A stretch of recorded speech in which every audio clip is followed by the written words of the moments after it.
Hi everyone, lovely to see you and thank you for joining us. I think it's lovely that we can come together, even if we can't all come together in the same place. But hopefully you're interested in hearing about our newest projects for version 6 of Symplectic Elements. A few housekeeping things before we get started. First of all, in the bottom bar, you'll see that there is a questions section. If you have any questions that come up while I'm speaking, please add them in there and I will go through them at the end of the presentation. And similarly, you can upvote a question. So if you have the same question somebody's already posed, you can ping that. And if we're a bit short on time, I'll prioritize the questions that have the most upvotes. There's also a chat box, which you're welcome to type into if you have just broader comments or chats that you want to make with the group. Okay, well, I'm a fan of punctuality, so we might get started. So first of all, what is Symplectic? So Symplectic, as you may have gathered, since we are presenting as a part of the DS Global Showcase, is a part of digital science. And we've been a part of digital science for a very long time now, since the beginning really. And in fact, the original Symplectic founders included Daniel Hook, who is the now CEO of digital science. And Symplectic is the team that makes a piece of software called Elements, which specializes in the capture and curation and reuse of scholarly information. We're a type of system that sometimes gets called a CRIS system or a RIM system, but it's about capturing all of that information about an organization's research and scholarly activities in one place and making it as reusable as possible. So like many of you, we've had a very remote year this year, and the Symplectic team is based in 6 different countries around the world, but we come together as often as we can, even though at the moment we can't do that in person. And we work with a genuinely global community of over 125 research organizations in, I think it's about 15 or 16 countries now. And that community includes many different sorts of organizations, predominantly universities and institutions, but also funders and other kinds of organizations that have a research component, like the Natural History Museum. And when I say community, I really mean it. One of the really special things about working for Symplectic and with the Symplectic community is the engaged community of specialist practitioners who work with us and our software to manage information about their organizations. And this really collaborative community used to, in a past life, and one day we'll again have face-to-face user meetings where we would all come together and run workshops. And these are a smattering of photos from some of our more recent events. And we look forward to gathering with them again in person soon. So Symplectic Elements allows you to gather research and scholarly information for a range of different use cases. So we started out as a publications management collection system, so recording and capturing research activity and different kinds of research activity, but over time that's grown to have a wide range of use cases, which is really about that capture once, reuse world. And so reporting and analysis remain really important. We offer a wide range of open access repository integrations to facilitate making more material available via OA. We have an impact module for tracking research impact, and then we also support the discovery of research through our public profile tool and integrations with other tools as well. So at the very core, Elements' fundamental strength has always been about that capture, disambiguation, and enrichment of metadata to then allow that to be used in lots of different places.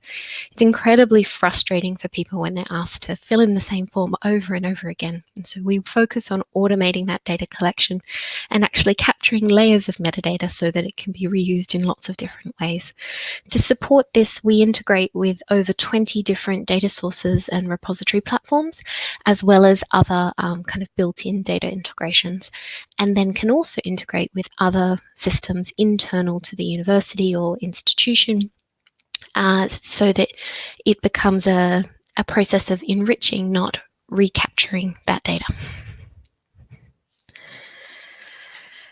With that focus on building and curating authoritative data, it's really important to us that that data has very clear governance. And so whilst the software, Symplectic Elements, is licensed from us and can be deployed and hosted by us on behalf of a client, and some of our clients deploy it locally instead, all the data captured in Elements is always owned and controlled by the organization. So the data is not ours. It is not us collecting a big mass of data. It's us helping institutions manage their own data within our software.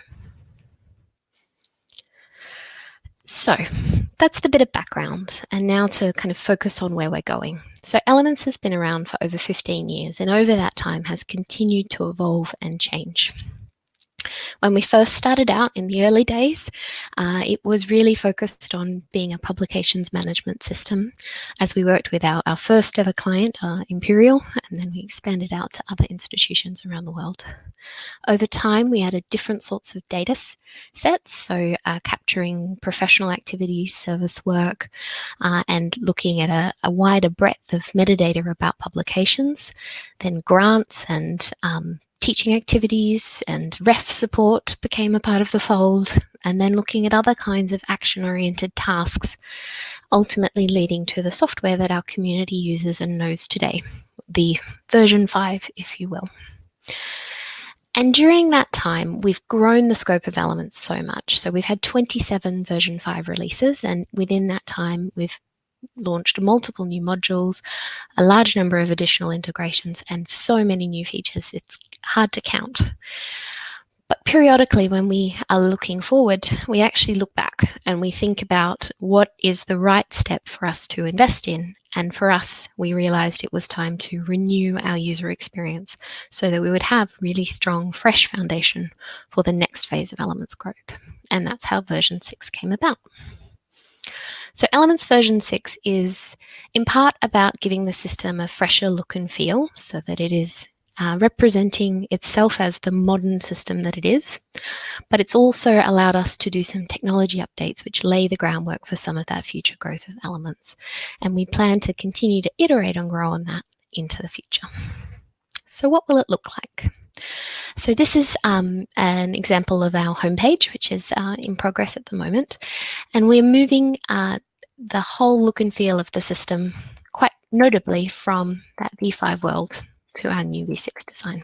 And I'm going to unpack a little bit for you what those changes mean. So the first release of the Elements version 6 world will be 6.0. We follow incremental agile release patterns, so we build it up over time. And that process will be establishing the frameworks that then we expand upon in our December release and the releases throughout next year and beyond. So the kind of core piece is actually us reframing Elements and its user experience. So we're moving gradually to a new wider format to take advantage of the change in technology that's happened over the years. But we're also looking at some core functionality such as updating our menu. We've redesigned the information architecture to really take stock of the way in which Elements has grown over these years and really orient it around the use cases that people will be looking for when they're coming and working in the system. And people only see the functionality that is relevant to them based on their roles within the system so that we are not overwhelming them with irrelevant functionality. But we've also introduced a new menu search so that you can jump straight to that thing that you're looking for if you can't find it or you need a little head start. We're also, in response to a long-standing feature request, excited to be launching a feature that allows an organization to choose a display name for a number of our key modules. The data that collects within Elements can be really quite broad in scope, and finding the right terminology is really important in terms of helping researchers feel like the system is accurately reflecting the breadth of their research and other scholarly activity within the system. And so this functionality allows us to broaden that scope from a world where once it was just publications that we captured, and now it can be all kinds of research outputs and activities and creative works as well. Our updated homepage has been redesigned to have this action-oriented experience, and what you see here is actually a series of configurable tiles summarizing data, which empowers the individual researcher to decide whether or not a tile is relevant to their work. Take, for example, the H-index tile appearing over here. The H-index has value for some and no value for others, and we want to give people that flexibility to decide if it's relevant for them. So there is a global setting within the system where an institution can actually say, you know what, H-index is not for us. We don't want to see that at all, and the H-index tile will never appear. But if they say, actually, we'd like this to be available for some of our researchers, then they can turn it on and the researcher can choose to disable that tile and make it go away so that they don't have to see this irrelevant metric. And that's really a core flow for us through the system, is how we surface the most relevant information for researchers when we're working with a really diverse user base. We're also looking at how we can use the interface to guide people to complete key actions and to populate their profile in the most meaningful ways. And that's where things like our action panel or little diagrams that show profile completeness will guide people to complete key tasks. We've put a lot of work for the 6.0 release into our My Objects page. So consider objects a substitute for publications, grants, scholarly works, teaching activities, etc. And this is one of the most powerful pages in the system because it brings all of a particular type of object together for the researcher in one place. And from this page, you can then perform a huge variety of tasks and do that by harnessing the power of these tabs that you see within the design. As a part of the work from our old interface to the new one, we're repositioning metrics in the system to present them as responsibly as possible with lots of contextual information. And we're also looking at where we can raise the visibility of some other pieces of functionality, like our label functionality that we see emerging and growing as a strength within the system. On the metrics tab, we've moved them actually off the summary view to their own tab to allow us to offer a clearer differentiation of metric types, but also to give us space in the future to grow the range of metrics available. So for example, to date, we've only presented article and journal metrics, and we want to have the capacity to grow in the future to present repository metrics to show more of the OA journey that a publication can have. It also is allowing us to embed these little guidance bubbles that let us tell more information about what each metric is doing and when you might need to learn more about it, link you to a reputable site for additional information. We've created this new labels tab because labels can be a really powerful way of making your material more discoverable, but also to kind of slice and dice it for different sorts of reporting and analytic purposes. The new labels tab also is timed and allowing us to introduce the 3 new updated ANZ SRC label schemes, and institutions and organizations can choose which label schemes to enable that are most relevant to their users, or to create their own custom label schemes that are going to be appropriate for a given user group. And by moving labels up to this view, it's also opening up future work where we can introduce them as bulk actions, so that these kinds of metadata management tasks, which can be really powerful but a bit frustrating to complete sometimes, can be done as quickly and efficiently as possible. Our relationships tab does a similar thing. It's consolidating all the different linkages between objects within the system and providing that consolidated UI that is the groundwork for future bulk linking activities. Through our version 6 work, we're also investing in continuing improvements around accessibility and working perpetually prioritizing the pages with the highest number of users and expanding that out over time. Elements is a very large system. It has over 200 pages, and so it is an ongoing area for us, but one that we're very committed to. So what else are we looking at in the future? Well, following on from our 6.1 release, we're super excited to be moving towards introducing our new reporting hub, which is currently targeted for our release in December. And this new reporting hub is going to be a really powerful tool that consolidates reporting functionality from across elements, really streamlining those reporting workflows for both researchers and admins so that you'll have ultimately just one place to come and find that report you need. We're really committed to ensuring that outputs are just as important as inputs, that we're not building a really shiny cupboard for people to put things in safely, but actually that the data that is collected within Elements is as easily reusable as possible. And that means good quality reporting. We will continue with redesigning more key workflows, and we already have work underway working towards those goals of adding support for bulk actions and continuing the work from the My List View pages to the Details page to surface some of that new functionality. And this will also flow over to work on the user profile page, and in connection to that, though not exclusively, continuing development of our discovery module and looking at work around engagement with particular user groups such as industry engagement. And so much more. We have a super exciting jam-packed roadmap for the new year, and the new work that we're doing in V6 gives us this launch pad for all of these new streams of work that I really can't wait to get started on. So please watch this space. So I will stop screen sharing in a second and we can start to have a look at some questions. But I did just want to highlight, if you would like more information, if you go to symplectic.co.uk/v6, you can see a bit of information about the 6.0 release, and there's also a form you can fill in there if you want a bit of extra info. Okay, I'm just going to stop sharing my screen and we can have a look at the questions. We don't have any questions yet. We can see some comments coming through. Melissa has said that they are looking forward to upgrading to Elements version 6 after your Ref 2021 submission. Looks really great. Thank you, Melissa. I bet you're also really looking forward to being done with your Ref 2021 submission. So good luck with the final throes of that.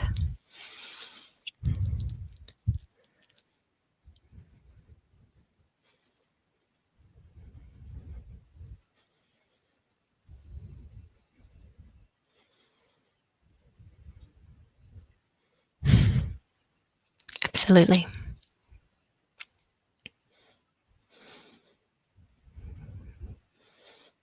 No questions at all. I must have completely overwhelmed you all with information. One question has come in. How long has version 6 been in development? So we've been working proactively on version 6 for about 12 months now, though the most intensive work has been over the last sort of 8 months. It built a long journey for us, drawing from the engagement with user community over the last few years to really identify where we could make the biggest difference. And then we've been refining that to build into what we're planning to release. We've had a question come in about accessibility. So yes, accessibility is incredibly important in our space and is a really complex one when you're working with large interactive applications. And as a part of our accessible design process, we bring together the expertise from our UX team and our development team, as well as our product team, to make sure that we're thinking through accessibility from as many angles as possible. It's a bit of an art more than necessarily a science, because there's so many different browsers and tools people can use. So we use a number of different applications to test our work and consider use on screen readers as well as tabbed behavior and so on. So it's an ongoing process, but one that we are really committed to and excited to be doing more and more about.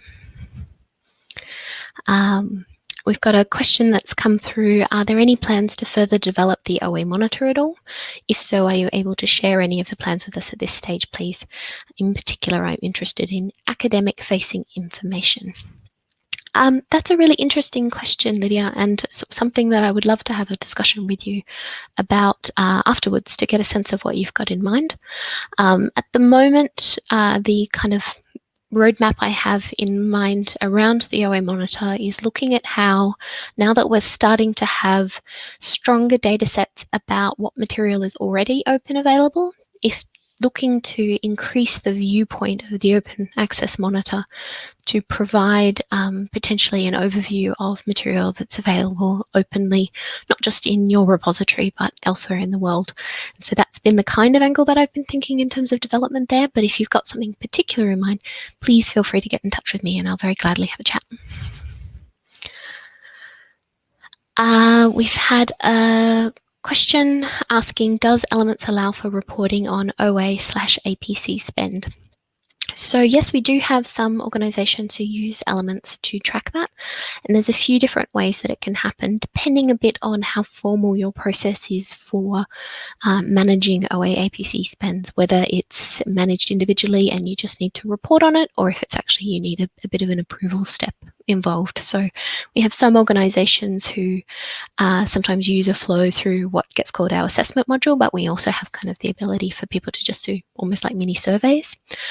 It can be captured against the publications themselves, or labeling is another way that that can be explored. And again, if you'd want a bit of guidance about that based on your particular setup, Jennifer, please do get in touch with us and we can have a look at that. And we had a question come in, is October the official launch or will it be December? So October is the official launch. v6.0 is due to go out the door on the 15th of October.